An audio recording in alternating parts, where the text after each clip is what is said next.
Wagwan, everyone. I hope you're doing well, and welcome back to another stream, another video, another Premier League preview up on Tereak Talks, guys. It's been a while. It has been a long time since we've done one. I remember the last one. It was week 22, and the title of that one was Arsenal versus Spurs, or Spurs versus Arsenal, as I say, which didn't even happen. So that's how long it was, guys. So I have missed you. We have missed you. I've missed doing this. And do you know what? Let me bring in someone that you haven't seen since then, face to face. But I know it's the reason why you all come here. It's for my brother, Edmund himself. How you doing, my bro? Not too bad, T. How are you? I'm good. I'm excited. I'm excited for tonight. It's been too long. Exactly. It has been too long. And let's get into the chat right now because there's so many people that are here. So we've got Edmund himself, the preview's back, baby. Brush, hashtag popcorn gang. Hit that like button. Listen to Brush himself. TCM, hey, sis. Hope you're keeping well. Know how Edmund and TCM in the place with Wilf in the place. Return of the Mac. You're alive. I'm so happy. What's up, Mom?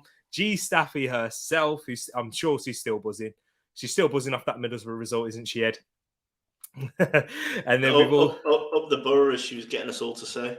Up the borough, yeah, that's it. That's what UTB stands for. Moss in the place. Nice one, Ed. How are you all feeling? Paxton in the place. Don't forget to add your goal scorers. I'm sure you won't forget Paxton. Come on. You're better than me at this anyway. Rich in the place. Good evening, everyone. And we got Niall in here as well. Big up yourself, Niall. Thank you for coming in. And I hope you're well too. So, guys, I'm ready for the big one. Shall we get started? But just for anyone. Oh, Grace is getting tickets for the Spurs game at the Riverside. Big up yourself, G Staffy. That's what we love to see and love to hear. But guys, if you haven't watched the preview show before with me and myself, Ed, what we do in the preview show is we predict games. We bring you the stats, the records in for these games, injuries, suspensions, all the information that you need. And guess what? We have created a few different ones. We've got a few special. We're trying to jazz it up a little bit. It's been a long time. We've added a few new elements, new features to the show. So make sure you are ready. Get your keyboards ready, your fingers ready on your phone, however you're watching it on, because we're going to need a lot of engagement from you all. And one of the first things that I've got on the poll for those people that are watching live right now, who do you think will win the predictions league table at the end of the season? 50% going for you, Ed, 20% going for me, and 30% going for TTF. So they don't know the score yet, though, do they, T? They don't know the score. It might change by the end. It might. But if you guys have seen their little short video, you kind of have a guess where people are in the league table, so you'll have to wait and see. But just to let you know, the running order for the show, as I briefly mentioned, so we have the fixture, records and stats, which is brought to you by Ed. We have injuries and suspensions brought to by myself. Player versus player, and that's the new interesting feature. Predictions, and for the last game, Wolves versus Arsenal. Make sure you stay tuned because we have a combined 11. But people, I'm ready to get started. Make sure you get the predictions ready, and we're going to start right now. And Ed, we're going to start off with this game. Newcastle versus Everton at St. James's Park, as it is Frank Lampard's first Premier League game managing the Toffees and with a rejuvenated Newcastle side. So Ed, hit us with the records and stats for this one.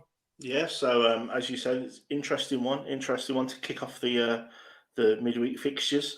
So the last 5 meetings actually reads quite well for Newcastle, with 3 wins in the last 5 meetings, with a draw and just the 1 win in there for Everton. The form, Newcastle's form, maybe better than I was expecting. They won 2 draws and 2 losses, and Everton's form very up and down.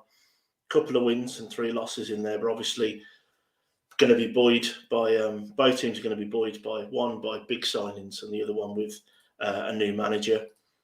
And the XG, the stats for the statos out there for Newcastle and Everton is Newcastle are expected to score 1.22 goals, so that means just over 1 goal.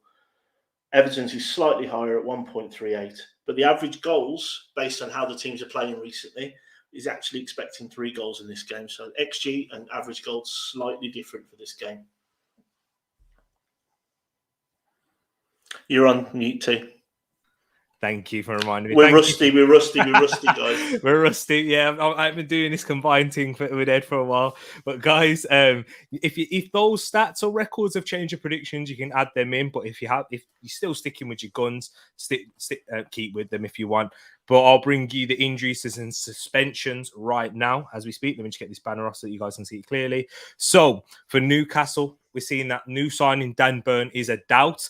It's touch and go whether he'll play tomorrow night's game at 7:45 here in the UK.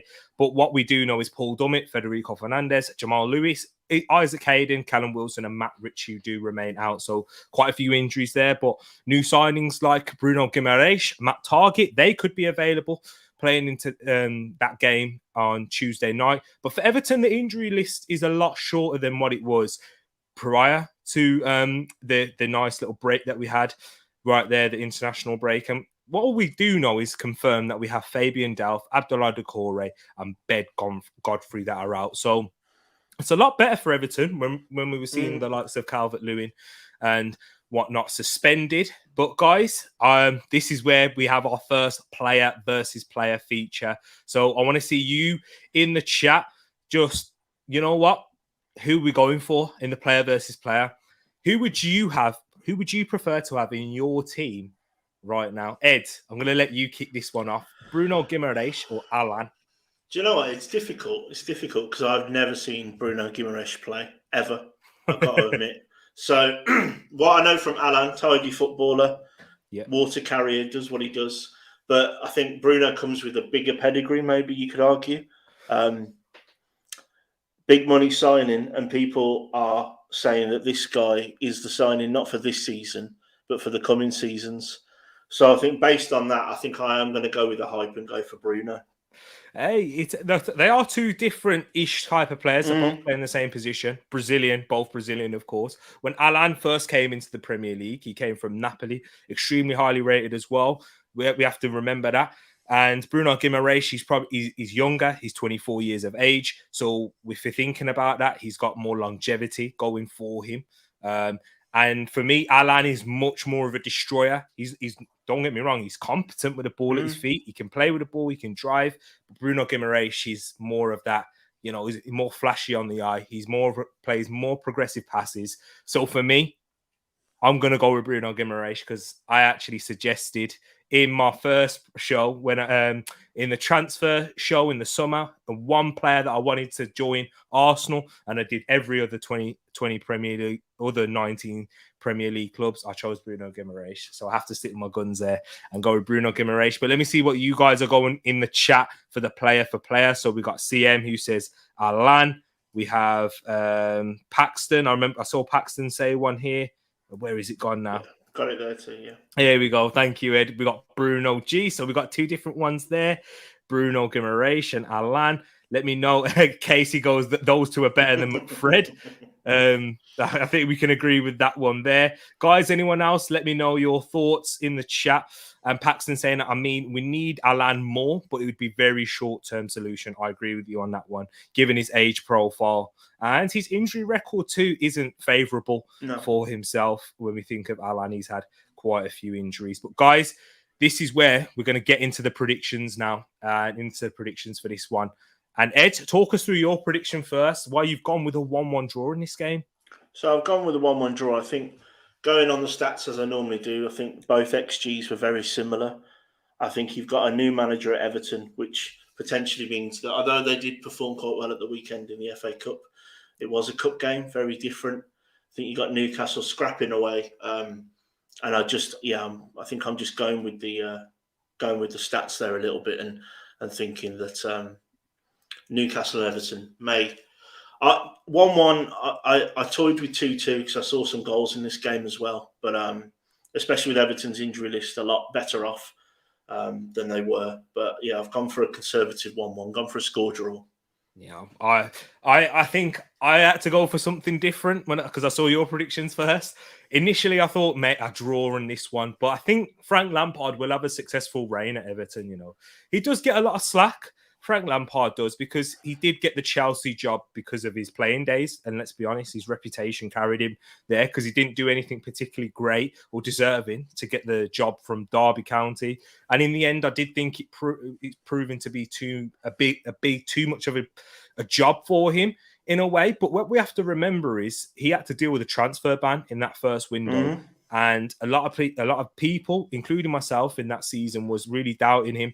And do you know what? He actually played really attractive football, and he brought through the young players like Tammy Abraham, Mason Mount, Reece James. A lot of those loan players, Fikayo Tomori initially in that first season, had a lot of minutes, and he really trusted those.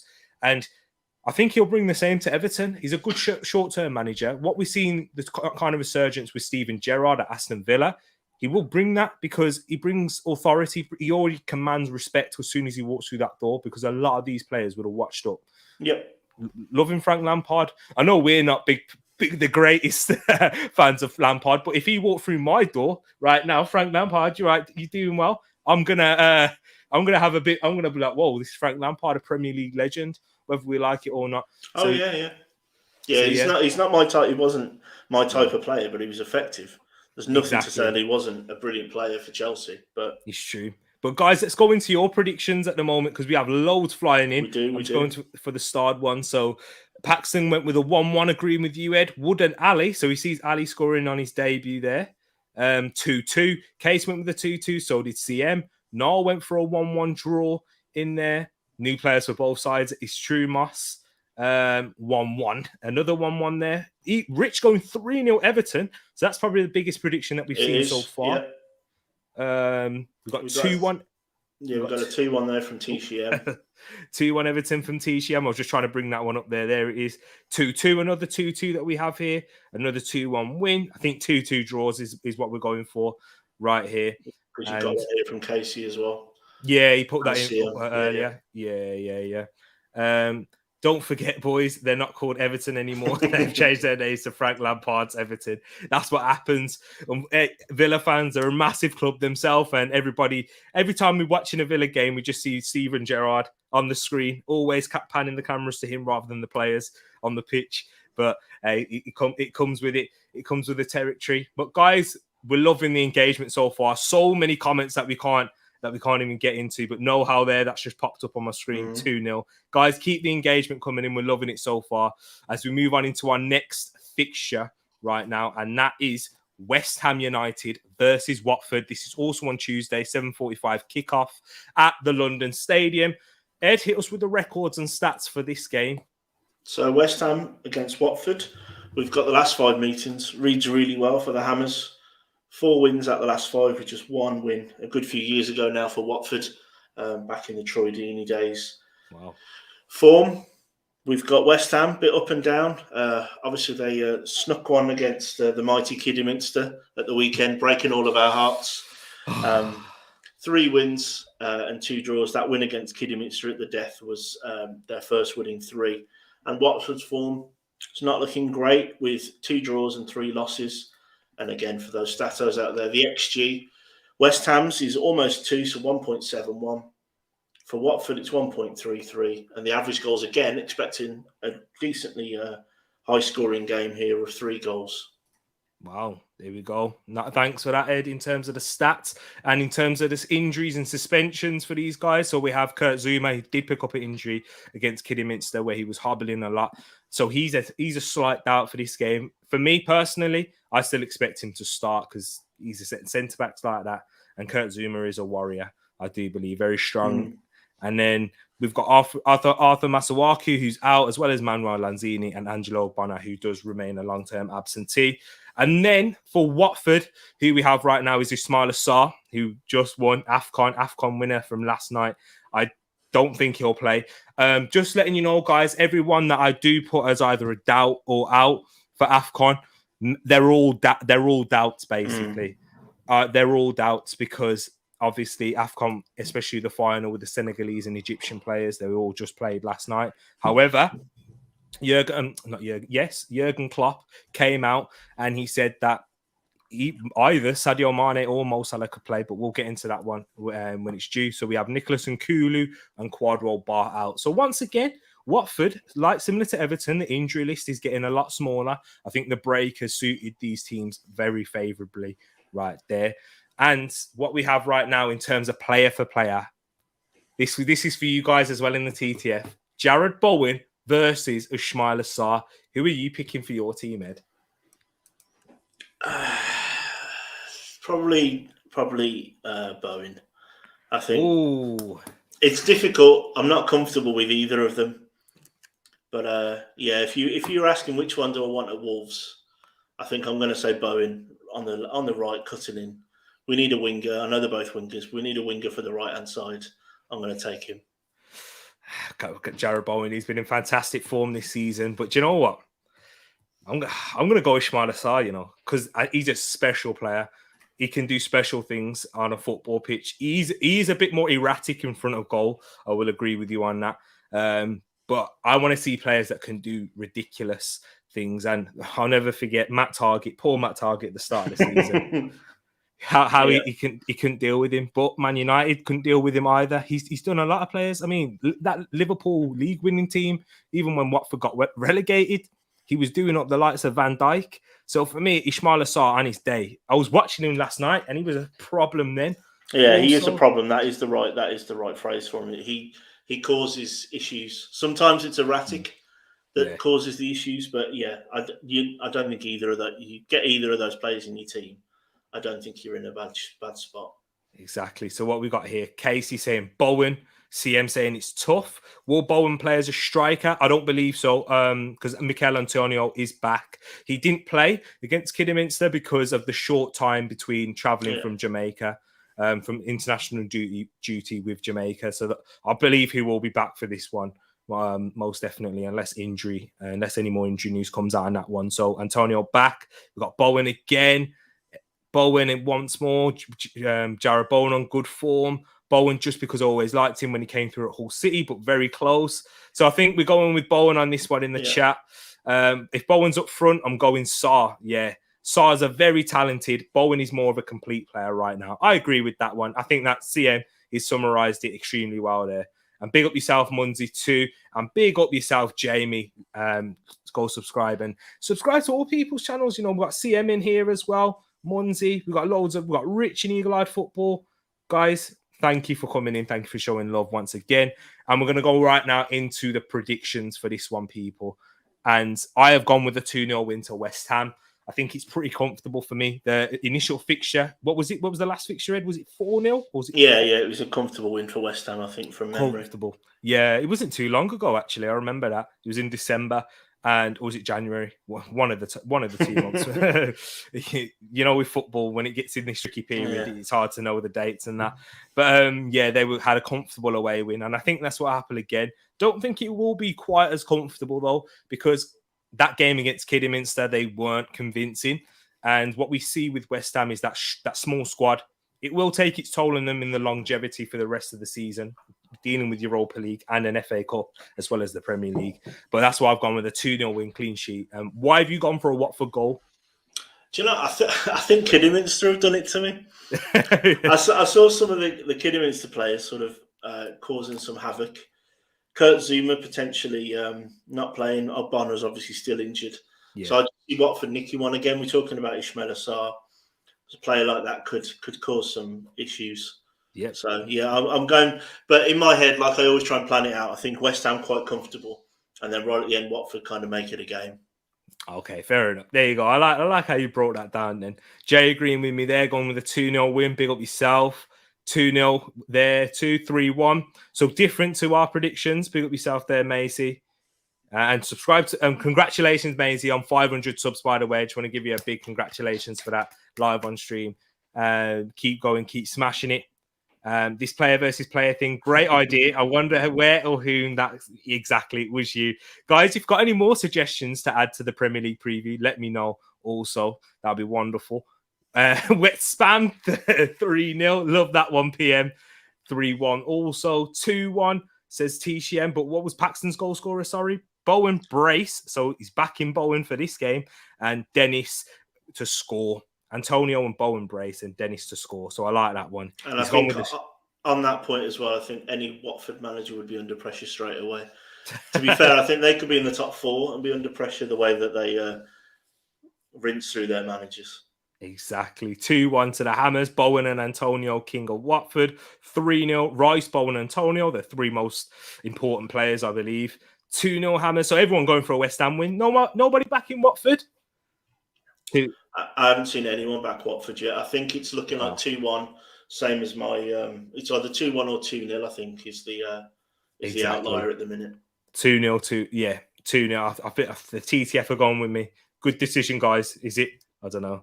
I'd be backing it if I was you guys. But let's go into the next game right now. Big up yourselves. Thank you for all the interactions so far. What we're going for is Manchester United versus Burnley here at Turf Moor. This game kicks off 15 minutes later than the previous 2 we spoke about. But Ed, hit us with the records and stats for this one. Yeah, so probably unsurprisingly, it doesn't read well for Burnley, with 4 losses in the last 5 games, with just the 1 win. Burnley's form, again, not pretty reading. 2 draws and 3 losses. And Man United's form, up and down. Obviously, that L there is great for Grace because that's the penalties win for Borough on Friday evening, Friday night.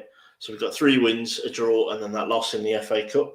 And again, for the stats fans, the XG for Burnley is 1.18, so just above 1 goal expected for them. Man United is at 1.52. And the average goals going pretty much perfectly with it, expecting 2.5 goals. So the average goals is expecting to either a 2-0 or a 2-1. Interesting, Ed. I like this comment from Noel before I move into the injuries and suspension. I'm just looking out now for no reason. See you soon. Don't worry. Have you ever known a team that could lose a game on penalties and it'd be the end of the world? Man United's up and down stuff is just crazy. But to be honest, I think that's because of how the owners. I blame the owners for that, for how volatile they make the club. I don't think it's wrong. But it's just crazy. That was obviously not a great performance in the FA Cup. Things happen. Yeah, and I mean, it wasn't a bad performance. No, they should have won. They got robbed in the end.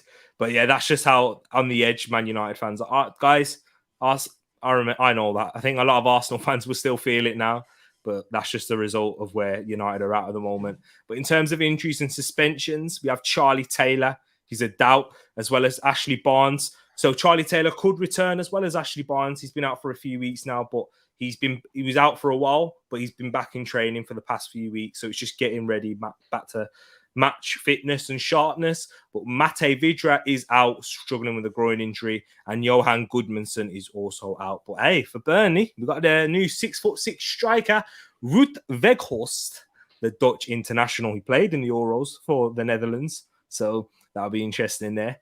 He's coming straight into the starting lineup as well, right? Oh yeah, he came in against Watford. He played in that game. He wasn't particularly impressive from what I heard. I'll be honest, I didn't watch it, and I'm glad because it was a 0-0 draw. But yeah, he wasn't great. But hey, he could turn up against United now, up against the likes of Harry Mcguire and Rafael Varane, who I thought was excellent the other night and did show his class against Middlesbrough, but it wasn't enough to save United. Victor Lindelof is a doubt, as well as Eric Bailly, who returned back from the African Cup of Nations. And we know with Eric Bailly, United fans can't trust him physically in that aspect. So what we do know is Fred and Alex Telles are out with C19. So they tested positive for that right there. But in terms, I did come up with a player for this one. It was difficult initially. I thought it was difficult, but then I saw something in an outright position. And people, let me know your thoughts. I know what Man United fans are going to say. James Tarkowski versus Harry Mcguire. Ed, who are you choosing? Slabhead. I don't think he's as bad as Man United fans think he is, personally. And I think over both of those, I know who I'd pick. Yeah. The problem you have with him is the money they paid for him and the trouble they're going through at the minute. Him playing injured, him playing with a knock, him playing with those McFred in front of him, getting absolutely no protection. Captain's armband. He's a fine Premier League centre-back for me. I mean, what Harry Mcguire has in his favour is the fact that he plays for Man United. I don't think he's as bad as don't think he's as bad as people make out, but he's not 80 million. We know that for sure. His price tag plays a massive part. And I don't think he can play for a club team like Man United and where they want to be. He's a low block defender, very similar to James Tarkowski. And that's where he proved his best form. So he's not a bad centre-back. They're both quite underrated on the ball. I think James Tarkowski can use his left foot a lot more. Yeah, he's good with his left foot. He's not as slow as Harry Maguire. I think it's an interesting one, though. I don't think James Tarkowski would be much worse. I don't think than what Harry Maguire has been at United. No, it's. Yeah, I mean, you pick one, you pick the other. It's fine. Yeah. I think the reason I picked Harry Maguire, I think he's slightly more. I know this is a Burnley centre back, but his heading abilities is outrageous. In both boxes, he scores goals as well. So, I mean, he's not a great footballer. He's not worth 80 million, but I think he's a fine, like you say, low block centre back. I think the problem you have is that everyone thinks he's going to be this. He's got this weird Rio Ferdinand ball carrying aspect to his game that he shouldn't be doing. And I think, he just needs to just defend. Paxton saying he's on the level of Ben White, but I still wouldn't pay 50 million for a fridge. I don't know, man. I think Ben White's better personally.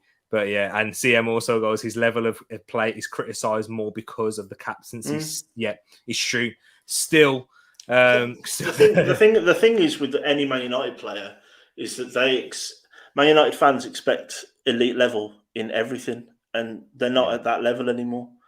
And it's not Maguire's fault he cost 80 million quid. It's also not Maguire's fault he's not Rio Ferdinand or even Steve Bruce or Gary Pallister. It's not his fault. He's of this time, of this era, and Man United overpaid to get an England centre-back. That's what they did. There we go. And for me, I'm edging it to Harry Maguire. It's closer than we think, because if James Tarkowski went to Leicester, I think he'd improve them massively, especially defensively, because of the style that they play. But it's a bit difficult. Slabhead, says Grace. But here's the predictions, guys. Keep your predictions coming in if you haven't predicted for the Burnley Man United game. I've gone with a 2-0 win. I think United will bounce back in this one. And it's mainly because of how poor Burnley are, not because of Man United being any good. I think it will be a tight game to begin with. Man United may nick an early goal through Burnley's lapse of concentration. A ball may fall to Ronaldo or Fernandes, and they'll put it away this time, unlike they did against Middlesbrough. And then, just one more on the counter-attack towards the end. That's what I've gone for. Is it something similar for you, Ed? Yeah. Again, I see Burnley maybe nicking one through a mistake or some kind of set situation.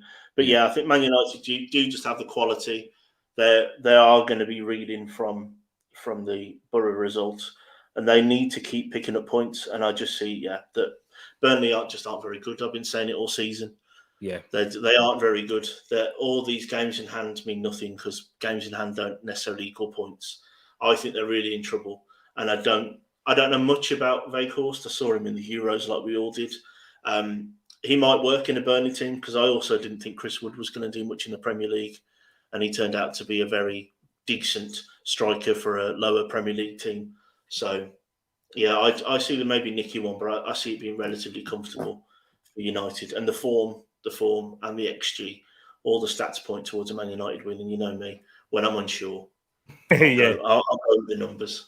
And when you're unsure, you'll always go against Burnley. That's always. That's what we've learned in the TTF right here. But in terms of Ruud Weghorst, he's made 18 appearances this season, scored 6 goals and had 1 assist. But his stats overall for Wolfsburg were quite excellent. But once again, take it with a pinch of salt, because we've seen the likes of Timo Werner have excellent record in the Bundesliga, and it's not necessarily translated into being an excellent player in the Premier League. Couldn't really do it against Plymouth, but no shot sending there. But he scored 51 goals in 124 appearances in the Eredivisie, and he scored 59 goals in 118 games. So that's literally over a goal a game. Yep. So that's brilliant. That's a good goal record, and if you can even get anywhere near that, if you can get half of that for if he can get 1 in 3 for Burnley, he'd be a massive success, and that might be enough to keep them up. But let's go in the chat because we have a lot of 1-starred here for you right now. We've got 0-0, says Jamie. But you know what?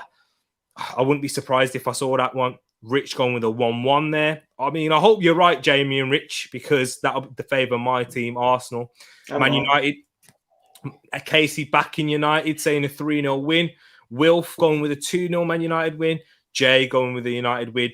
Macy going with it, just eking it out for a 1-0 win. I think that's on the cards also. Tishi going, agreeing with me, 2-0 United. I have a soft spot for Burnley, so I hope I'm wrong. Oh, big up Tish, man. You worked a lot of magic in Burnley. She did, and a lot of work at exactly. There you go. Big up South Tish. 2-1 Man United. So he's agreeing with you there, Ed Paxton, saying Weghorst with a goal, Ronaldo and Bruno taking the penalty. Although I don't have much confidence. That would be interesting if Bruno did take the next one. Paxton agreeing with you. Also, Ed with a 2-1 Man United win. Draw 1-1 there for Moss. So is Man United win edging it? I've seen Noel agreeing with me. See, great minds think alike now. Man United, I think they will score twice and they will step up to the plate for this one. So yeah, and then Asher going with a 1-1 draw. And Moss. Moss put that. Yeah, I saw that earlier when he put it in there. Oh yeah, I'm with you. And then 3-0 Man United, says Casey. Yeah, you put that one earlier as well. So yes, guys, thank you for that. Get ready for the next game because don't stop. Be getting these fingers working on a Monday night, people. Get typing away for your Manchester City versus Brentford predictions, people, as this one is at the Etihad. The first fixture that I can remember, it was a 1-0 victory. I'm sorry for spoiling your stats and figures there, Ed. But yeah, they're always all over the place with Brentford anyway. You know that. Exactly. And this is the Wednesday night game. So yeah, Ed hits away for the records and stats. So Man City, Brentford. Obviously, it looks great there for Man City with 3 wins and 2 losses. But the losses there for Brentford, for the wins there for Brentford were in the 80s. So obviously, Kevin De Bruyne is not worried about what Brentford did 30 odd years ago. So we can take the form kind of out of this in terms of between the last 5 meetings. Form for Man City, it's the first time I've had to put a different letter in other than a W for a while for Man City, with 4 wins and a draw. And Brentford's easiest one to do. It's just a whole lot of L's there, 5 in a row. They're a bit like a sinking stone at the moment.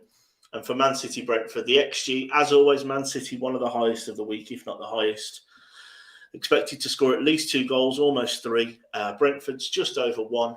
And the average goals going exactly with the XG. They're expecting at least 3 goals for this, which you could read as either 3-0 or a 2-1, depending on if you trust Brentford to score. There you go. And I was just looking on the table. Brentford are in 14th and losing their last 4 games. And the last game they won was on the 2nd of January against Aston Villa, that 2-1 victory there. Crazy. It's crazy to think that, you know what, they are sinking like a stone at the moment. They are. But I'll bring you the injury news for this one. So we have for Man City, barely any injuries or suspensions. Gabriel Jesus is a doubt.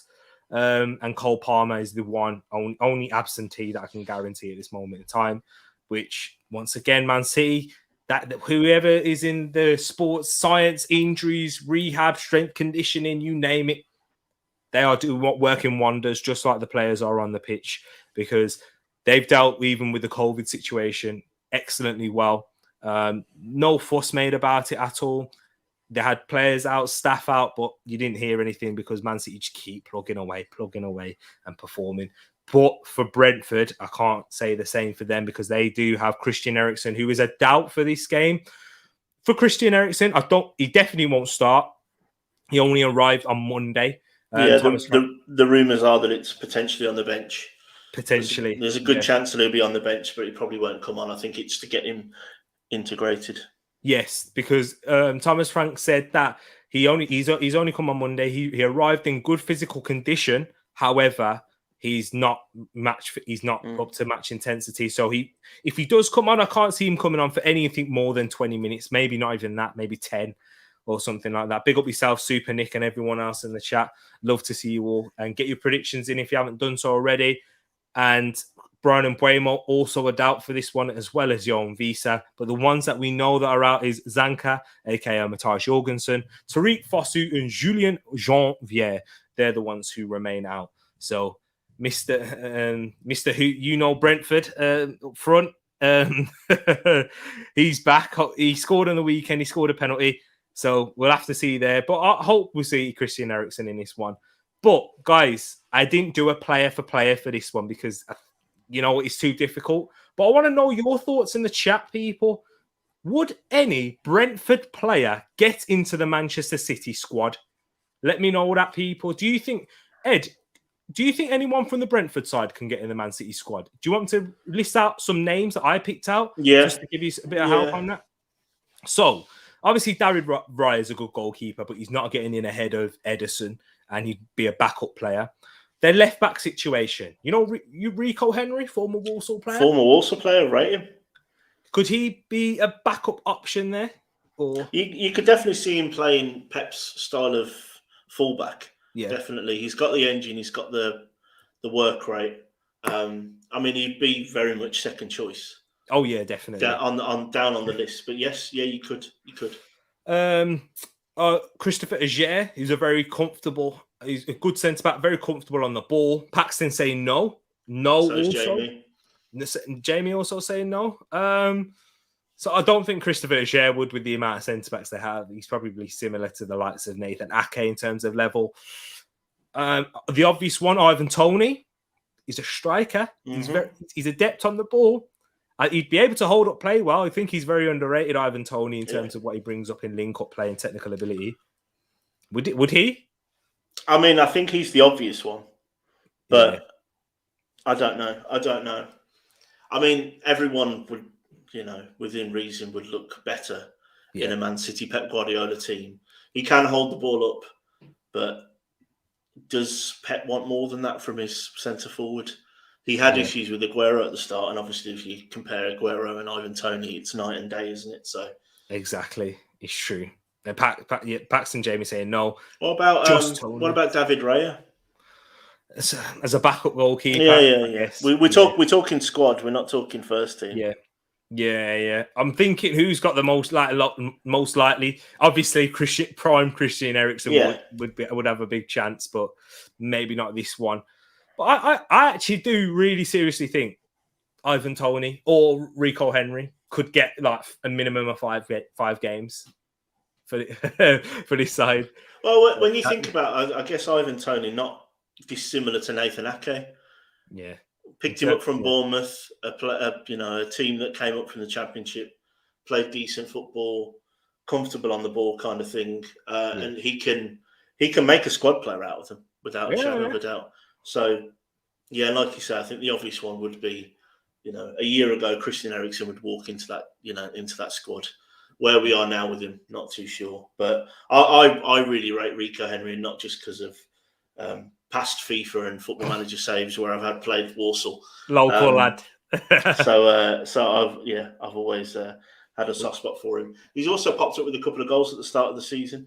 Interesting for Brentford as well. I think we played them recently, Wolves, and listening to some Wolves podcasts, they had a guy on from one of the Brentford sort of social media podcast YouTube channels. Yeah. And they're not expecting very much out the next 5 games, which included the Wolves game. And they're desperately holding on now. They're thinking about picking up enough draws and odd points to stay in the league because they're not confident at all with the way their team's playing. But that's what happens with promoted sides. They always start off well, these promoted sides, and then this is why I think eventually they will fall to second season syndrome. Yeah. Unfortunately, I think I said it on one of our previews a few months ago. They reminded me of the Hull team with Giovanni from way back when. Yeah, they came in, played their football, and then it tapered off very quickly. Exactly. Don't get me wrong, though. I do really like Brentford. They do have some very good players. As I said, Josh Da Silva, who's just come back from injury. Keep your eye out for him. Definitely. He's quality, Premier League proven, and he may stay beyond. Hopefully, they do stay up so that we get to see the likes of Josh Da Silva in the Premier League. Because he's got 0 appearances in the Prem so far, so he won't be at his best anywhere near there. But yeah, big up yourself as well, Josh. And just going into this one from CM, says, would it count if Eriksen at his best or not? Yeah, kind of. I was saying the same similar thing. I would say Eriksen at his best would definitely be able to get in the squad, and he wouldn't look anywhere near adrift from that central midfield position. The attacking number 8s that Pep Guardiola goes for. The TTF are a bit, I think they're not arguing amongst themselves, but debating. Moss is saying that just Tony would make it in, with CM saying he's not too sure if Ivan Toney would get in. So I think it's an interesting one. It's a good question. If Pep was offered all the players from Brentford, he wouldn't take one, only the goalkeeper. Maybe because they have no good backups. That's not Young. True. Zach Steffen, he's in there, but he's a decent keeper. He did a good job at Brentford. Tony, because City have no strikers. That's kind of what I was going for, Moss. I do agree with you on that one. But Will saying Brentford players is in the Man City team, not a chance. Man City's level is world class in every position. But guys, we're going to move on into the predictions now. And I've gone with a 3-0 win. Ed's gone with a 4-0 win. Is there really much to add on this one in terms of how we see the game going? No, I think there's all of the TTF have gone for Man City wins. I think with just a few people giving Brentford the... Niall again, going the exact same score as me. And then Jay, going your exact same score. Jay's just waiting for the Palace game, that's all. That's what he is, exactly. He's waiting for Palace to win 9-0. I already know it's coming, Jay. We already know. We see it coming. We ain't forgot, I know it's been a while. But 3-1 City says Tish. 5-1 says Jamie. 3-1 City says Moss. 4-1. So everyone's gone for 3. Jamie, CM. They've gone for more than 4. I was going to go with 5. But I just think, I don't know, man. I didn't think that they were that impressive against Fulham. I know they won 4-1 in the end, but quite a few chances. Imagine that. Imagine saying that about any other club, really, including Liverpool. I wasn't that impressed with them, but they won it 4-1. Hey, so. Liverpool they weren't impressed, and they beat Cardiff 3-1. And then Roland in there, my brother, in the chat going with a 4-1 City win. Guys, thank you so much for getting this in so far. Big up yourself, Luca. Nice to see you, my bro, my fellow Gooner. But yeah, he's changed it. He's gone for goals in this one. 5-2 City. CM, big man. I love that one. He's going out there. CM, if you get this one, big shout out to you, my bro. But yeah, Green, Moss and Tish going with each other. And we'll go on into the next game. And here we are, Jay and Crystal Palace fans. It is Norwich versus Crystal Palace. This one at Carroll Road. Also on Wednesday, a 7:45 kickoff. Ed, do you know what? Go make Jay's day. Or are you?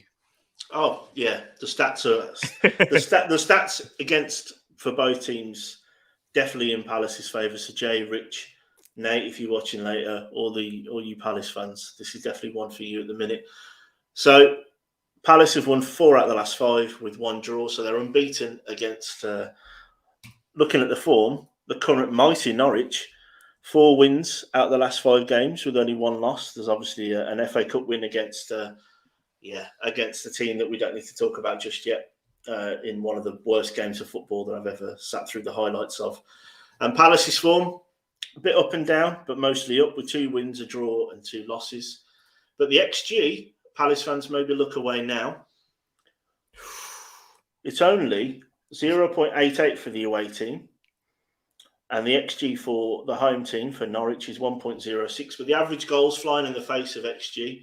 So, do what you want with stats that can prove anything. 2.68 to almost 3 goals. And I think that just really means, I think I did a quick deep dive into this because I know about the Palace fans and how they come for Tereak. It's the quality of chances that Palace are putting away, not necessarily the goals. The quality of their chances isn't necessarily up there, even though that they're scoring. So maybe you could look at that low XG as they're actually scoring some good goals at the minute that they're not expected to. So top quality players putting them away. That's a good shot. And let me just give a big up to my brother Aled at Clock Talk TV. This concept is sick. Big up the boys. Thank you very much, Aled. I really appreciate that, my bro. Go subscribe to Clock Talk TV. He's doing a lot of other watch-alongs and content outside of just Liverpool also. So big up yourself there. But guys, these predictions, I'm loving it. And we'll get into them because you know what? You might have seen when Ed was talking, I was raising my eyebrows on that because I was like, wow. Yeah, there's something. I've just caught up. There's some interesting. There is some interesting ones. We'll get into them. But in terms of injuries and suspensions, this might calm some of them down in a way and may change them because the man himself, Josh Sargent, is a doubt. The man at the moment scored a brace up against Watford. Ginger brother. His ginger brother. Exactly. Josh Sargent is a doubt. So that's a big one here. And I remember this player. He's been injured a couple of times. I couldn't pronounce his name right, but I can do it now. Andrew Omabamidele. There we go. I've got it there, people. He's a doubt. As well as Lucas Rupp and Jacob Sorensen. But the only absentee that we can guarantee is Tim Krul. So yeah, he's out. They're missing their first choice goalkeeper. It might prove big for this one. And Crystal Palace fans, I'm sure you know this, and because you'd have been following it for a long time, because James McArthur has been injured, but he is a doubt, which is a good sign because he's returning. And when I looked, it was 75%, if I'm correct, Ed. So he may even start. He may even start this game. I think it'll be quite too soon for him to start, but he'll definitely come on, I imagine, with James Tompkins also being a doubt. And Cheku Kiarte, once again, is a doubt because obviously being a winner now, AFCON winner for Senegal. Big up Senegal, man. Massive congratulations to those, to Senegalese, all the people associated with Senegal because that's their first African Cup of Nations win. And yourself, Rich, CM, and obviously Roland on bringing the AFCON content that genuinely the tournament deserves. Genuinely, exactly. The disrespect it gets, and we all know why it gets the disrespect, and maybe that's a discussion for another show. There we go. But guys, get your predictions in because we're about to do ours now. Before that, actually, we've got a player versus player. You see, I'm forgetting about this segment already. Billy Gilmore versus Will Hughes. Ed, before I give you the floor, let me warm it up a little bit. Mm-hmm. Billy Gilmore, when Will Hughes was Billy Gilmore's age, I think he was coming with a lot of hype, the similar type of hype with what Billy Gilmore had. Ed, who are you going for in your team? Well, so started off with quite the I think Billy Gilmore's massively overrated. So I'm going with Will Hughes. I think a proven player at this level, at a level for Palace, which is a good, solid Premier League team. I think Billy Gilmore's massively overrated just because he comes from Chelsea. The fact that he wasn't getting in Norwich's first team says a lot for me personally at the start of the season. He had one good game against England, then big whoop. It's not for me. Not for me. I'm hoping to be. I don't like saying that players are overrated. I don't get anything from it. But bro, honestly, I feel like you got a problem with that position there. You know, on the pitch. Someone he's very good at dictating the tempo. He plays the ball very good under pressure. For me, I'm going Billy Gilmore personally because I really do rate this kid. I remember watching him. Me and AJ Asher in the chat was watching Chelsea versus Liverpool. Was on the phone, and I was like, Billy Gilmore in the midfield. Nah, easy. Got man of the match. And then we saw against England, Scotland. Once again, man of the match right there. He was outstanding. I know international football. I'm not going to go too much into that because it's a different dynamic. But I really do rate Billy Gilmore. He plays. I think right now, yeah, Will Hughes has got more on his CV. Look what Paxton said there. Ed doesn't rate Pirlo, so don't take his midfield talk too serious. Big up yourself, Paxton, man. But let me see what you guys are saying in the chat. But Gilmore, I think ironically as well, you say I don't like that position. That's the position I like to play when I was playing football back in the day. Ain't it? I know. It's true. Granit Xhaka, he's decent, but Billy Gilmore. I'm joking. I'm only messing. Let me say this for Ed because we were talking about this last night. Overrated doesn't mean you're not a good player. It just means you're obviously overrated in itself. I just think we need to calm it down sometimes with what we say about players being amazing when we don't know exactly yet. So Paxton went Gilmore. So Rich goes Will Hughes, even though Gilmore is decent, but Josh going Gilmore, Wilf going Gilmore. Pretty equal, these players, but barely Will Hughes. So agreeing with Rich and yourself there, Ed, in Hughes, and so is CM. It's a split.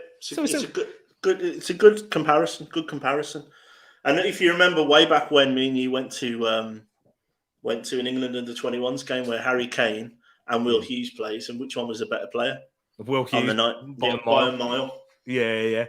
So was Saido Berahino, but look what true. I mean, that means nothing. I'm just saying that, maybe it's also the fact that I've seen him play more. True. Yeah, I think that's what it is. I'm choosing Billy Gilmore. Ed's going with, but we'll have to see how this game matches up. But in terms of predictions, I've gone with a 2-1 Palace win. Why do you think it's going to be a draw, people? And then we'll get into yours in the chat. So I've gone with a draw. I just think Norwich upturning form. They seem to be grinding out some performances, grinding out some wins, and I think Palace, they were impressive at the weekend.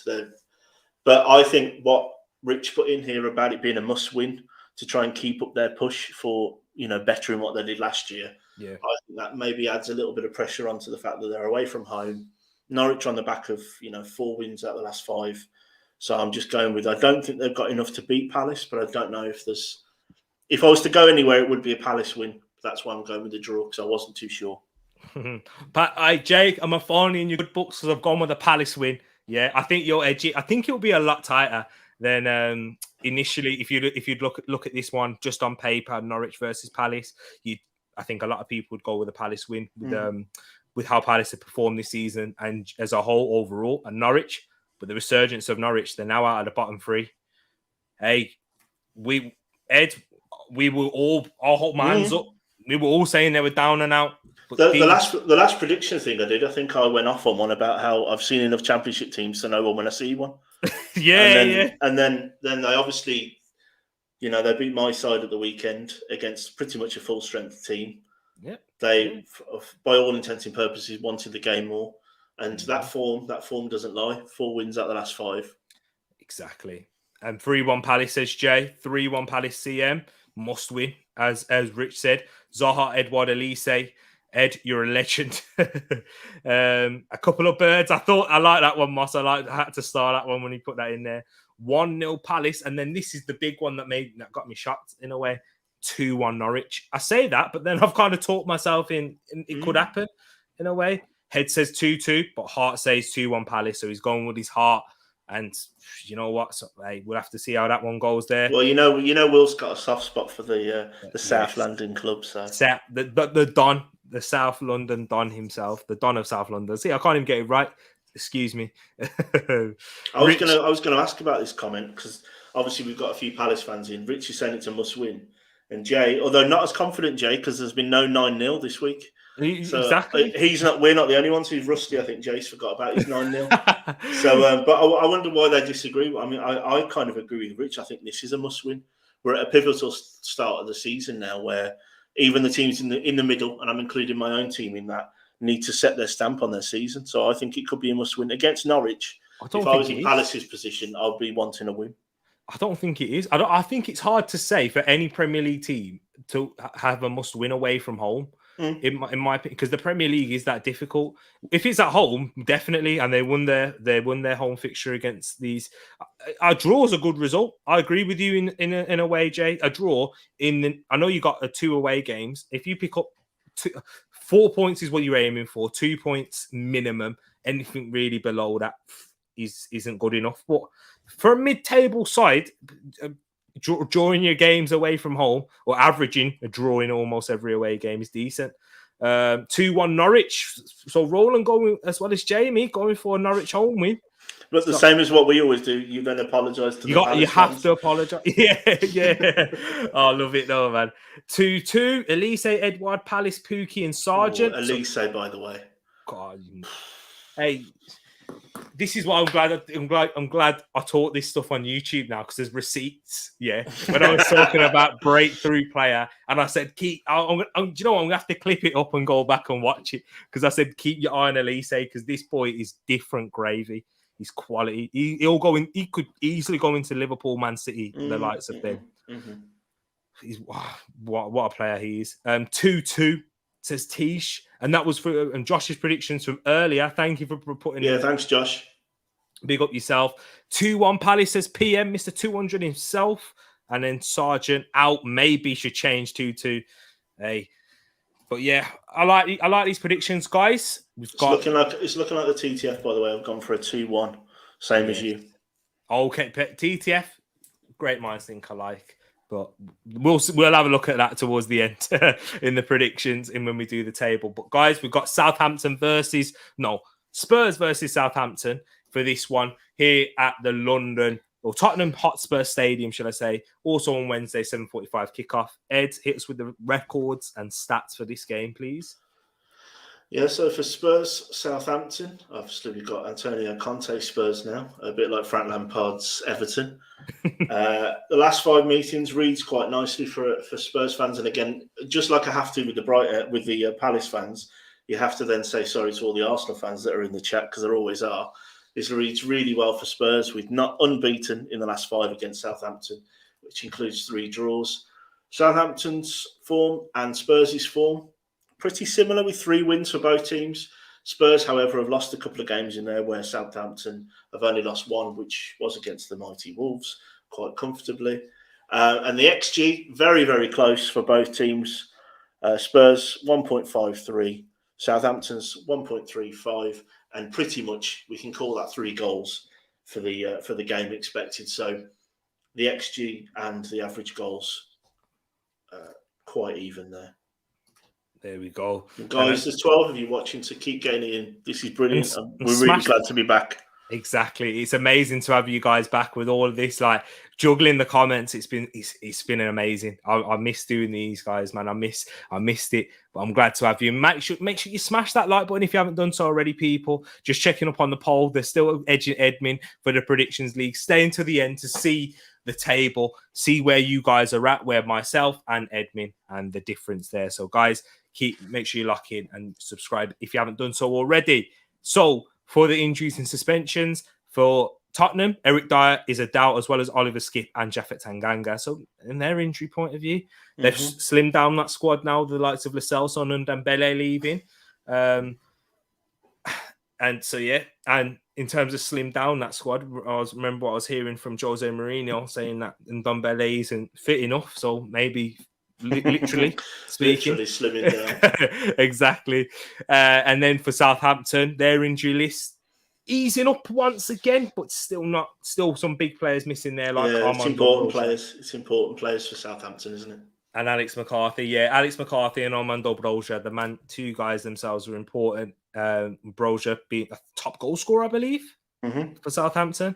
Wolves target as well. Let's just get that in there. Oh, was he? Okay. I wouldn't mind Armando Broja. Hey, Chelsea going to try and keep him. Asher, AJ, let us know your thoughts on this one, and Chelsea fans. William Smallbone is a doubt as well, and Nathan Teller and Lianco are out. So, guys, did I do a player for player for this one? I'm sure I did. And this one's an interesting one. So get your player for player comparison for Pierre-Emile Højbjerg, former Southampton player himself, and Ed's favourite, James Ward-Prowse. I'm really good at corners. I can't. James Ward-Prowse, man. Don't make me talk on James Ward-Prowse. I'll be here all night. Yeah, he's really good at corners. He's really good at free kicks. Whoop-de-doo. You're not a place kicker for the New York Giants. Højbjerg all day, he'll give me more. I'm not interested in James Ward-Prowse. Not interested. It's so boring. I mean... And I can't stand all the Beckham. See, I told you you've started me. All this. It's the best one since Beckham. Beckham was better with his left foot. He was that much better.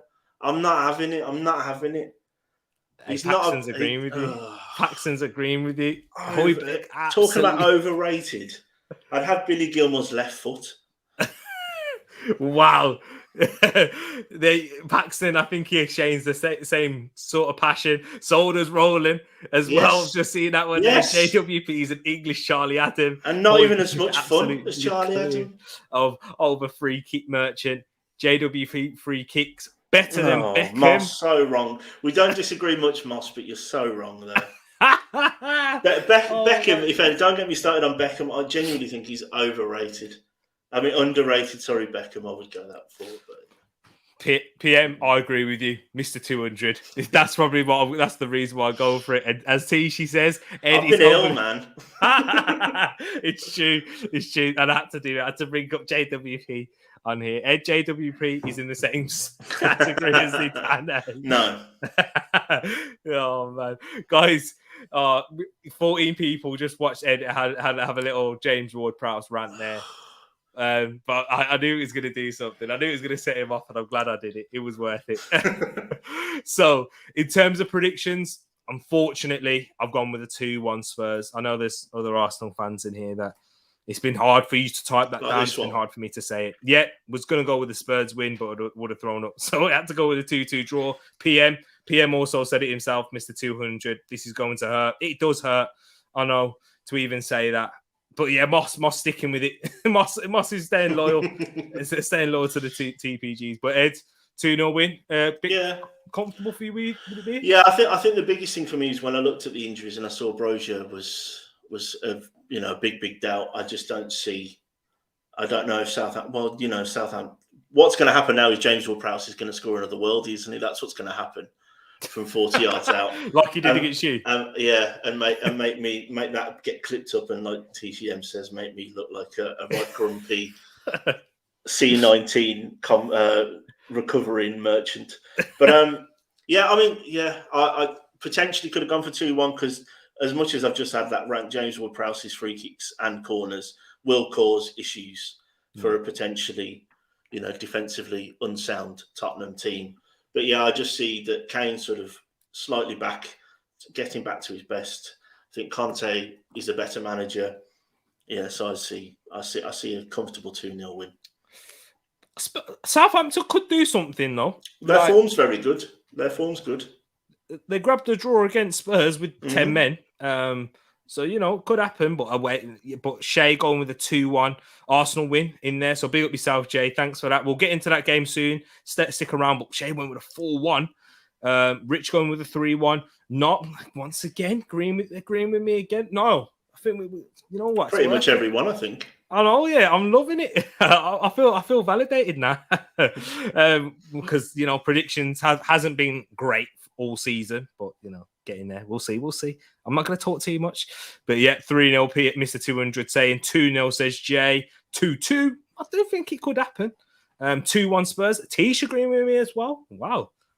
1-1, 2-0, 3-1 Spurs. Yeah, we got a Spurs win for this.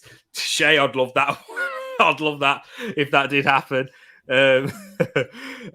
Brozier has impressed me a lot. Surely going back to Chelsea with Gallagher, I'm unsure, I've definitely got the quality, but we've seen what it's like at Chelsea. I think he might be one of the players that they cash in on. Yeah, another one of those players. I think Gallagher's the same also. What would Gallagher be? Fourth choice, and would he want to be that after what he's done? He's not. He's too good to be fourth choice midfielder. He is too good. I see Gallagher staying at Palace for another season next year. Do you think so? I see them inking it out. Big shout right there. And in for the next game that we have, people, Aston Villa versus Leeds here at Villa Park. And I mean, two fan bases that people will arguably say the best or the worst. Because Villa fans, I got a lot of Villa fans who are family and friends, but honestly, I get sick of you guys when you talk about the European Cup as an Arsenal fan. But guys, we're going to talk about Villa versus Leeds right now, and Ed, you can get your thoughts on Villa as a whole also on this one. So it's with the records and stats here, bro. So for Villa versus Leeds, some historic old teams. We've got 2 wins for both teams with a draw slap bang in the middle. And I think that actually does go back to their championship days as well from recent form, recent years. Villa's form, slight upturn from 3 losses, a win and a draw. And one of those losses was that game against United where it felt like that they did everything but score. And Leeds' form, a lovely pattern of a loss, a win, a loss, a win and a loss. Probably one of the most... Leeds probably arguably the team that's underperformed the most this season so far. And their XG for both teams, very close again, 1.14 for Villa. Leeds is slightly higher at 1.41. And the average goals, we're in for a good match of the day, the midweek, if this all comes in, because again, this one's averaging over 3 goals. There we go, right there. And in terms of suspensions and injuries and suspensions It's for a both lot sides, better for Leeds. A lot better for a Leeds. lot better. I remember doing this. I mean, earlier on in the season, and even from early on, the list was loads. I had to make it small. I'm not even sure if you guys could see it if you was watching on a phone, but now I'm sure you probably can now. But for Villa, we have Leon Bailey, who's also due to return. He's a doubt. He's a doubt to start. However, he may feature on off the bench, so it'll be nice to see Leon Bailey back in the short cameos that he has played in. He's looked promising for Villa. So it'll be nice to see fellow Yardman there coming stepping on the pitch and actually doing something. So that would be great. Trezeguet, once again, AFCON. He may return. He's a doubt more than being out, as it says here. But what we know is Marvelous Nakamba is out. And the same applies for Bertrand Traore in similar vein for Trezeguet, who is more of a doubt rather than being out. But for Leeds, as we said, Junior Firpo, he's a doubt for this one. Patrick Bamford, who Marcelo Bielsa actually came out today and he said he's concerned about Patrick Bamford's rate of injury. It's a big concern at the moment because he's picking up injury after injury. Patrick Bamford is. He was injured beforehand, scored a goal, picked up an injury then, and then had another setback. So this is his third injury in the space of like how many months? And as Will said there, how many times will I have to say James Ward-Prowse for your head to explode? Yeah, Wilf, I think I've let you into my psyche there. It doesn't matter. Let's move on. Sam Greenwood, who's had knee surgery, so he'll be out for a period in time, which is a shame for the young lads, with Liam Cooper and Calvin Phillips also remaining out, but could return next month in March. So it could be a big return for the likes of Calvin Phillips and Liam Cooper. And for this one, when I made this player versus player, guys in the chat, get ready for this because I'm looking forward to this one. In your thoughts on this, Ed's way. Yeah, I'm leaning forward. Philippe Coutinho versus Rafinha. Okay. Rafinha. Why? Rafinha, and I don't think I had to think about it as long as I thought. Because I think if we're going on the season, Rafinha's been Leeds' only bright spark. Coutinho's had a bit of a faltering season, last couple of seasons, really. I think if you're asking me Coutinho at Leeds, at Liverpool and Rafinha, I'd probably go with Coutinho. And potentially the better footballer on their day is potentially also Coutinho. But Rafinha's exciting. I like the way he plays. And I think if he hadn't been at Leeds this season, they would be further in the mire than what they actually are. For me, I'm not even using recency bias in this. Rafinha is ridiculous. Yeah, I'm not even. Player. I'm talking. You can talk to me about prime Coutinho. You can talk to me about prime Coutinho at Liverpool. I'm still picking Rafinha because this guy, yeah, if he could go to Real Madrid or Barcelona easily, I mean, definitely this Barcelona side, but Real Madrid, he could, and he wouldn't look out of place. Yeah. This guy is the best. I've said it before, and I'll say it again: the best player outside of the top six teams for me, easily. The guy is fantastic. The intensity he plays at, defensively, he has the work rate. Liverpool, man, imagine if they got him as a backup with Luis Diaz. Like they probably will because eventually Salah and Mane need to be replaced, right? They've got Luis Diaz. Absolute joke. They'll need one more. Yeah. Exactly. So Rafinha for me, absolute craziness. And he won't be at Leeds for long, unfortunately. Sorry, Leeds fans. I know you're a massive club and you've got a huge fan base, but this guy's destined for Champions League football for sure. So Rafinha, not just right now. I'm saying prime Coutinho. Right now, yeah, Rafinha, because we've only got a small sample size. But Rafinha, ridiculous. And Paxton saying there, Rafinha can't pick Philippe. Moss going with Rafinha all day. That's a wild statement, T, coming from a Man United fan. I'm sure you're on about the when I said even prime Coutinho. Yeah, for sure, man. Yeah, this guy's got end product. He's got Coutinho was having shot after shot. Liverpool fans, it's Jamie. If you're still here, any Liverpool fans that are watching afterwards, get in the comments and tell me I'm wrong, because I'll listen to it. Prime with Coutinho was ridiculous, but Rafinha, man. This kid, I don't know if he could say he's prime. Yeah. And this guy, Coutinho was doing it for a big, good Liverpool side. By the way, he was ridiculous. Just before that move to Barcelona, he was very good. But Rafinha, different gravy, man. He's got it, and he doesn't take 50 shots a game. No disrespect to Coutinho, but that's what I saw him do.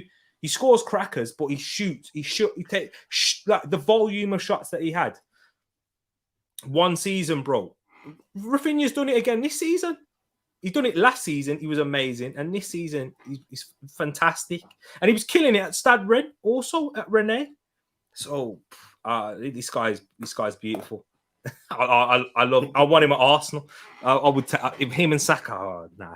But anyways, that's enough about my Rafinha hype right there. I'll get passionate about that. But guys in the chat, keep your predictions coming in if you haven't done so already. We've got a lot for this one. But I've gone with the 2-2 draw here. And Ed, why have you gone for a Villa win?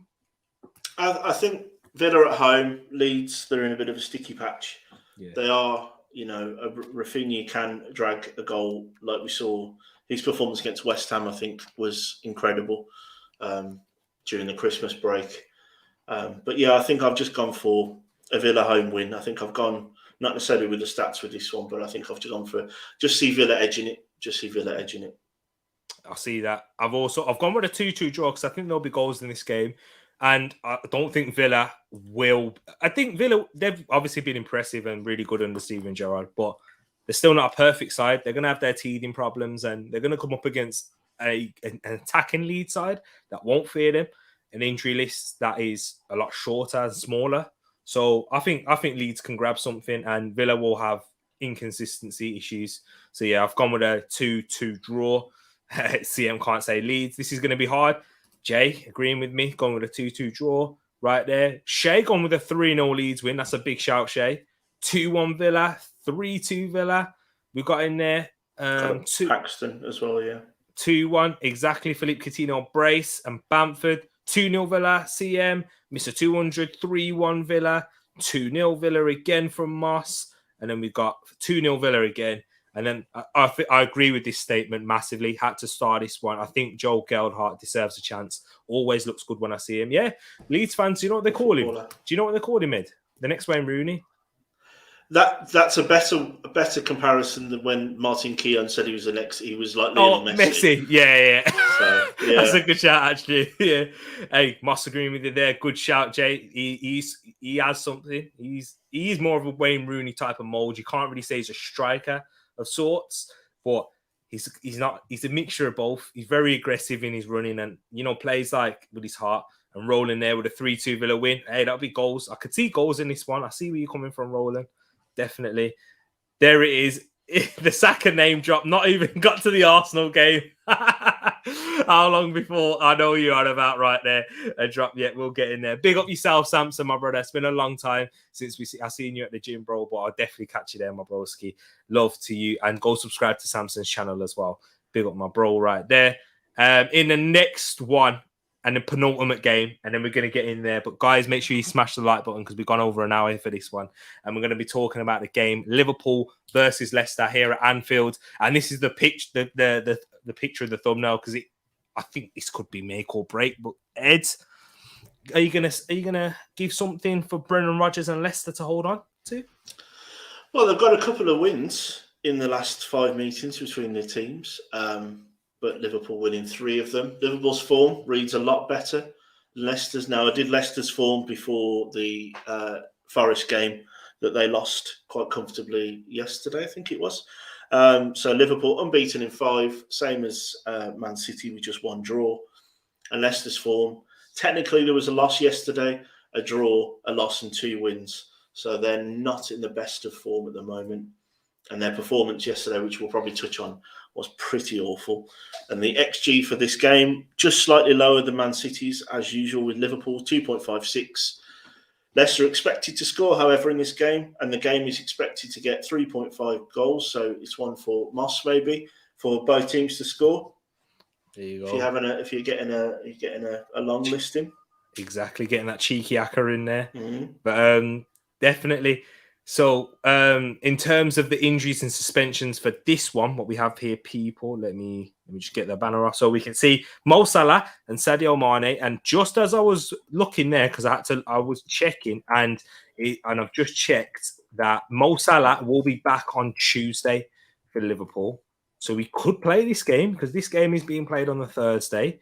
He'll return to Liverpool on Tuesday, and I presume Sadio Mane might come the day after. Yeah. So Salah could potentially even start that game, and he's in contention to play. And fellow teammate Sadio Mane, he's not they're expected to celebrate in Senegal first, as you can imagine. So Mane might not play the game on Thursday, but Salah could definitely return. And that would be a big plus, and I might even change my prediction. Yeah, if Salah's back, but we'll see. Sadio Mane, as I said, is a doubt. Divock Origi, but that's the big name we should be talking about. Really, he's the one who could be back because we know what Divock does when he plays. He scores. Ain't that right, Ed? Ain't that right? He's the Belgian Danny Welbeck. That's sorry. I was bringing you in because obviously what happened at Molineux earlier on in the season. I'm aware. Apologies, bro. I'm talking too much at the moment. We got the Rose Arsenal game to come next. But Alex Oxlade-Chamberlain's a doubt, as well as Joe Gomez. And for Leicester, their injury list is lighter, but their problems are compounded by that 4-1 defeat against Nottingham Forest last night. Do you know, it wasn't just the defeat. I watched the game. It was an appalling performance. Battered. Not interested. Exactly. And there's the two on the right-hand side for Forest, Spence and Johnson. Yeah, I mean, if you were on Football Manager, you would hoover them up straight away. They could walk into this Liverpool team squad. Squad. Yeah. Do you know what? There's been skepticism about Jed Spence, and I think that's come from Forest or Middlesbrough fans. I'm not too sure. They said that apparently Jed Spence is someone who performs when he wants, type of thing. But they're young. He's 21. Like, he's not going to perform week in, week out.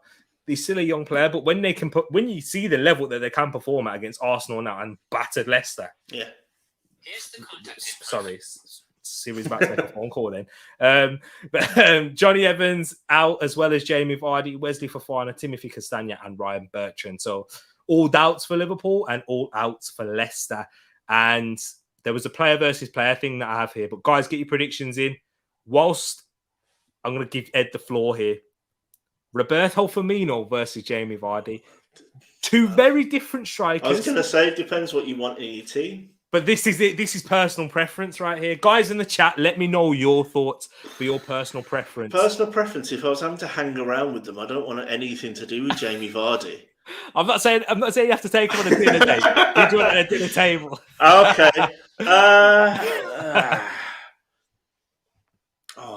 That's one of the hardest ones you've done.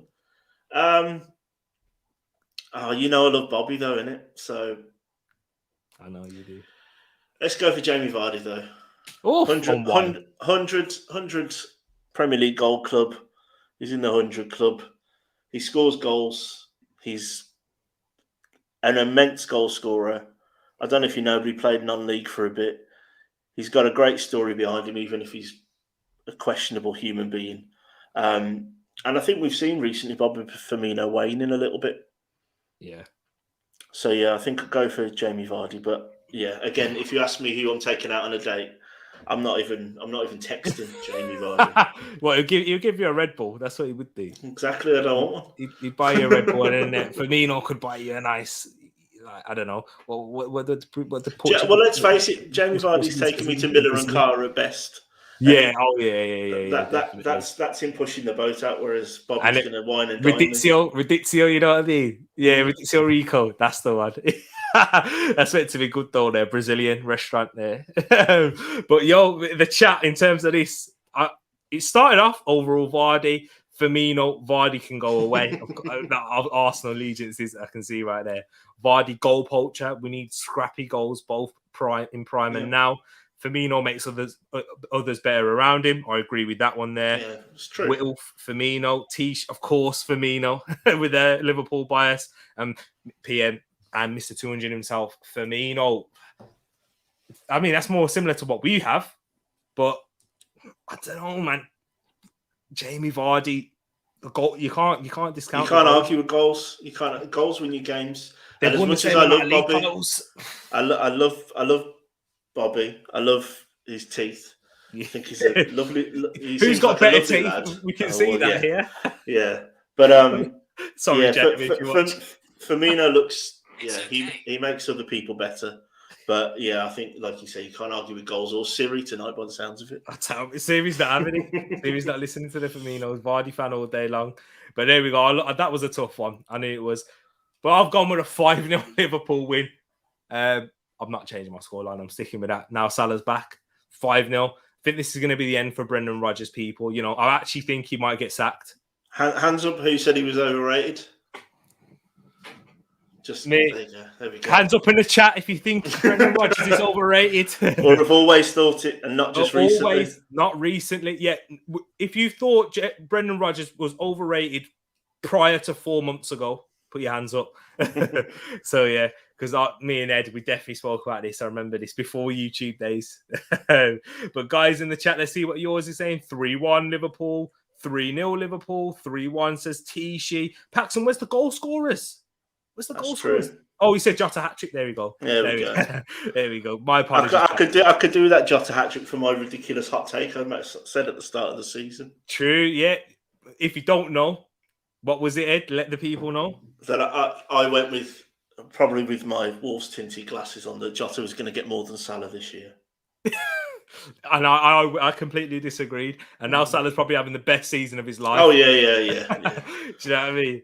So there you go. Another 2-0 for Moss. Nope, Ed influenced. Ian's influenced you. 3-1. Love to see that. Hey, I would stick with Ed as well. But Macy isn't influenced because she's gone with a 2-0 Liverpool win, as well as Mr. 200 himself. Jota, Luis Diaz, and Salah off the bench. Wow. And for Leicester, Patson Daka, quality striker. Yo, relax about Danny Welbeck, but don't say that because we've got Wilf in the chat, and I know Wilf's a massive Danny Welbeck fan also. But yeah, obvious reasons why Jay's saying that. Arsenal? Nah, I'm not talking. We'll get to them after. And Leicester team fans. Oh wow, Moss ain't a fan of Leicester fans. But yeah, guys in the chat, thank you for your prediction so far. We are coming into the big one. We are about to enter the big one there, people. But see, I'm going with a 2-2. I was just about to bring that up. And James Ward-Prowse is taking me to somewhere where there's lots of corners. I don't know where that is. A small box room. Because it's not any good anywhere else. He just stands still for the whole day. It's just just line up a free kick and that. Do you know what I mean? But you lot sticking the knife in me over Rodgers in old stuff. Exactly. It's definitely. And Wells, I knew it. And Paxton's got his hands up also. Love to see that. But guys, here it is. Yeah. Ed representing Wolverhampton Wanderers and myself wearing the colours Arsenal. Who's taking this? Ed, I kind of know a bit of the stats just off the top of my head, but hit us with the records and stats for our Wolverhampton Wanderers versus Arsenal. So the last 5 meetings don't read bad for Wolves. 3 wins, a loss and a draw. Which, if you'd have said 15-year-old Ed, you'd have told him that, he would have called you a liar. So just shows you how far we've come in my lifetime. Wolves' form, very disappointing loss against Norwich at the weekend. Bruno Lage, manager of the month, therefore we're probably going to lose the next 4 games because of the curse. Arsenal's form, it's not looking great. Moss, Wolf, T and Mr. 200 and all the other Arsenal fans. 3 losses and 2 draws. And we're looking at the XG. Wolves is, as always, pretty awful because we don't really create chances. 1.06. I think it's only Palace's very surprising XG that's worse than that this week, which I'm not huge on the Palace XG personally. And 1.43 for Arsenal. But the average goals going with that, really expecting 2 goals in this game. So the average goals is potentially pushing us towards a 1-1 score draw. 1-1 score draw. Let me go into the comments before I go on injuries and suspensions. No, Jay. I want to kick him out. Oh, man. But Ed versus TT. This is hard. Wolves versus Arsenal. It's going to kick off now. You know it is. I know. I should have put my Wolves shirt on. I never thought. Yeah, exactly. Oh, man. I definitely went for it. Paxton, hold that prediction because we've got something special coming up after the injuries and suspensions. But let me bring that for you right now here, ladies and gents. For Wolverhampton Wanderers, Pedro Neto is out, but he may return next month, which will be a big plus. Once again, I think with Pedro Neto, you won't see him return to his absolute best, and probably until next season. Next season when he'll push Rafinha for the best player outside the top 6. He will. Very good, and we'll get into that. We'll get into that in a bit. Willy Bolly also remains out. He's recovering still. Johnny Otto out. Yerson Mcguire also maybe next month he might be there, and Hwang Ki-chan is also out, which is a big plus sign for myself. We're looking at that as an Arsenal fan, but for Arsenal, Takehiro Tomiyasu, he does remain a doubt. The last time I checked, because I have been looking at Arsenal trading videos, this is as you do when you're deprived of football. Yeah, it's been a dry. Apart from AFCON, it's been dry, hasn't it? The last few weeks. Yeah, exactly. When you're missing the club football, I'm missing watching Arsenal, man. And Takehiro Tomiyasu hasn't been pictured in training as of yet, and Mohamed Al-Neni is a doubt for this one for obvious reasons. Egypt in the final last night, but guys, we're approaching an hour and a half, and we need to still get into something big. Our combined 11 guys in the chat. We're going to be speeding through this one. So what you want to do? We've decided on a formation, a 4-3-3. We'll go on each position, and then you go with yours. We're going to start off in goal because this one is hard already. Jose Sarr versus Aaron Ramsdale. Who have you gone for, Ed? Ramsdale. Why? I think both of these keepers are probably having the best two. They're the best two keepers on form at the minute in the division. But I'm going with Ramsdale, although Jose Sarr's distribution is very good. I think Ramsdale's is better. Yeah. Okay, I agree with you on that. But when we look at Jose Sarr's save percentage or save ratio, we're incredible. I think only Man City have let less goals in.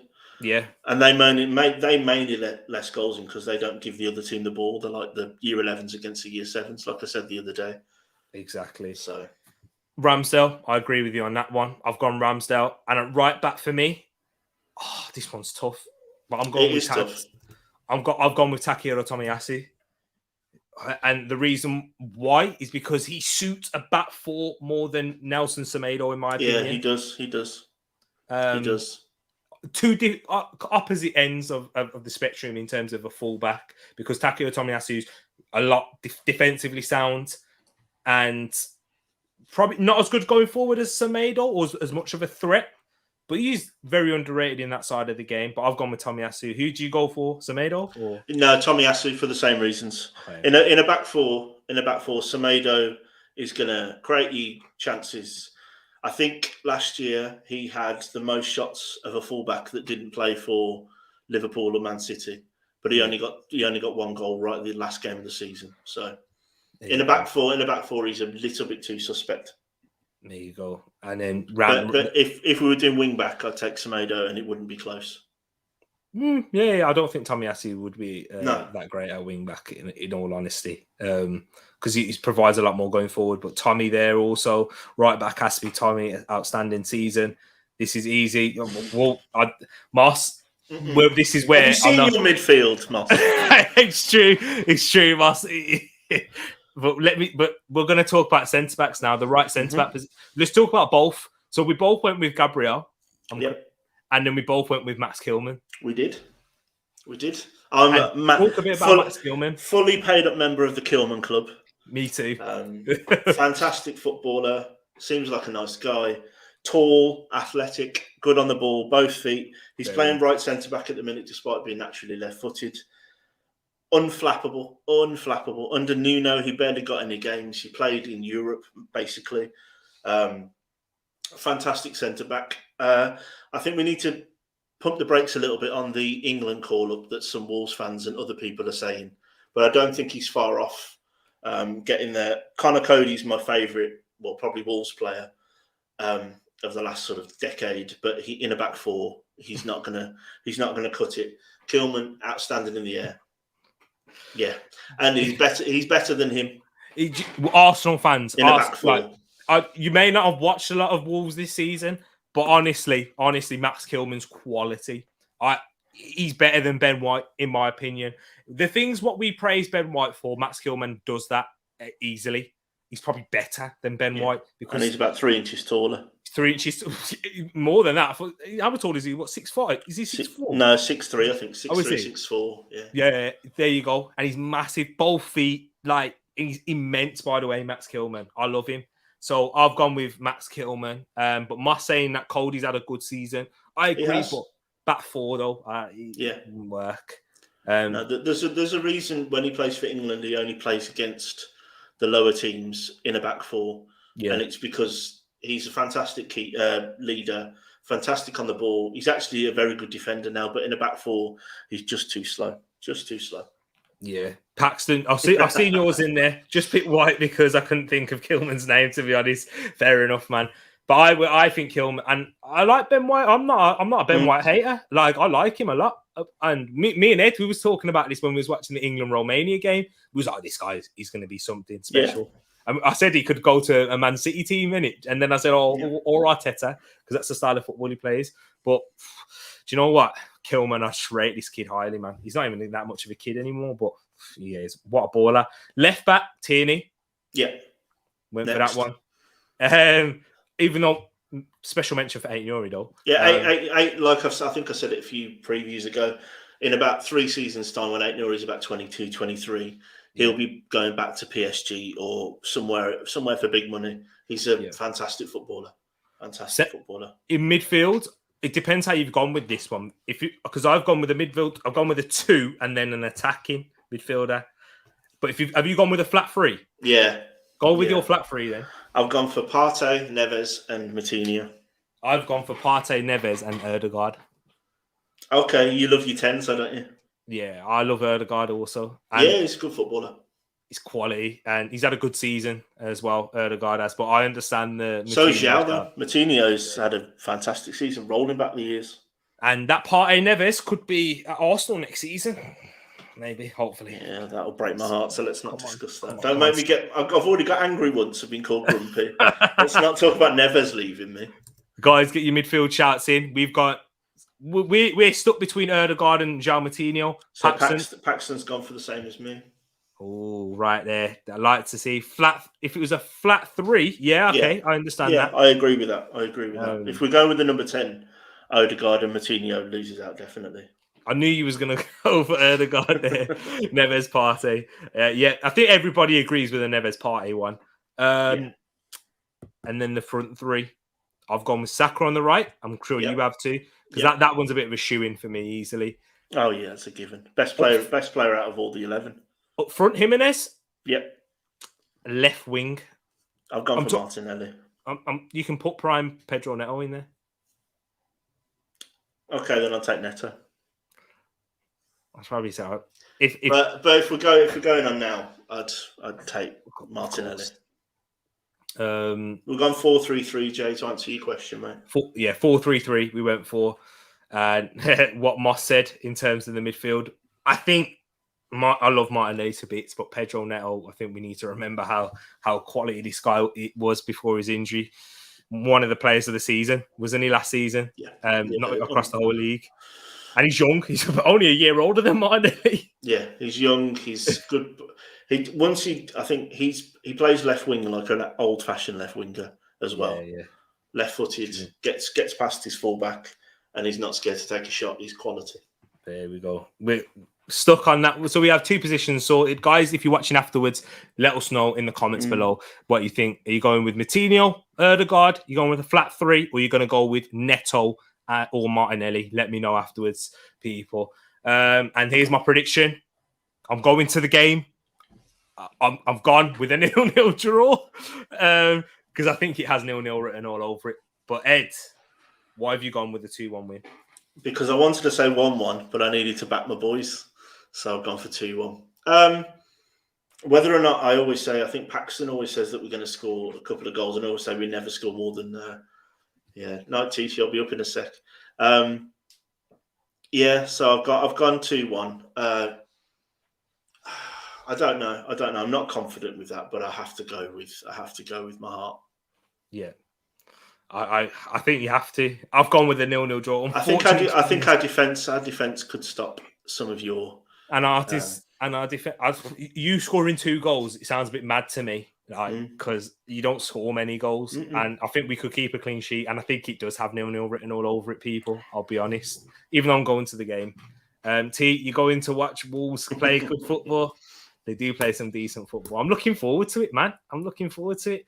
But 9-2. Wow, I'd love that. I mean, I'd be all for it there. I mean, I wouldn't be able to cheer any of the goals, you know. Undercover agent over here. But 2-1 again, and defo 2-1 Arsenal. Love that, people. And then Mr. 200 himself went with a Saka, Martinelli, Raul. But guys, we're gonna show you the prediction table. Ed Min sitting top, pretty at the top, with a 72 points, and then myself overtaking you guys in the TTF 59, and you guys 1 point behind me with 58. Guys, keep your eyes on that. Have a look at that. Get your predictions in if you are watching afterwards, because it will count. We will have a look at them when it comes to rounding them up. Ed's got a spreadsheet ready. I know he has with your predictions. But if you guys put in enough comments in there, it could sway them, and we'll give it a look afterwards. But guys, definitely. That wraps up the longest Premier League preview show that we've done. We missed it, that's why. We have missed it. We had to do it. Guys, thank you so much for watching. Thank you to everyone who has tuned in and stayed throughout for over an hour and a half. We had a whole football match, just talking football here. Over an hour and a half. Do you know what I mean? With no half time. just to confirm, Moss, it's me that does all the admin, so no, he's not. Exactly. No, exactly. I've let him. Edmin does the admin, of course. So yeah, no, I ain't doing no books. I ain't messing the books up here. But guys, thank you so much once again for coming into the show and watching. Smash a like if you haven't done so already. Yeah, and don't forget, if you can, guys, just straight after the video's finished, get in the comments, get writing just anything at all.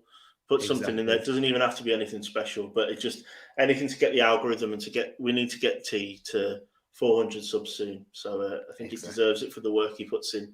So let's keep it going. And Jay, appreciate that. Very much appreciate it, man. I really do. Thank you so much, because we put a lot of effort into this, and we're doing research, getting the slideshows, everything. And you know what? You guys make it. So I just want to thank you for all the support you show. We've had pretty much at least 10 people all night. Exactly. It got up to 20 at one point. It's amazing. What's the poll saying before you go to? The poll, what are they saying? After the results as well, 50% you, 25% me, and 25% to the TTF. But guys, thank you so much. As you said, get in the comments afterwards. And also, if you can do, all people, share this to a friend. It'll be very much appreciated. Just one person that you know. It could be someone that you know personally in the family or friends, or someone that you know on social media. Just send them the link, say give it a watch, and get involved, because you know what, we want more like-minded people like yourself, because it is a real family here. I don't just call it the TTF fam to have a nice ringtone. It does feel like that. Isn't that right, Ed? How many times we've seen each other and we've like, you know what, the past 2 weeks we missed you all. Yeah, so much. Ridiculous. Honestly, it's been great to have you all back. I could talk eulogizing about you guys all night, so thank you so much. Not eulogizing. Not wrong word. Yeah. Wrong word. Yeah. I could talk praising. With subscribers then. Yeah, exactly. We talk and praising you guys all night. But thank you so much, people. I really do appreciate you all. Have a good one and enjoy your sleep if you're out here in the UK, and out for the people on the other side of the pond. Enjoy the rest of your day and evening. And for those on the other side of the world, good morning. Take care, people. Love and good night. Peace.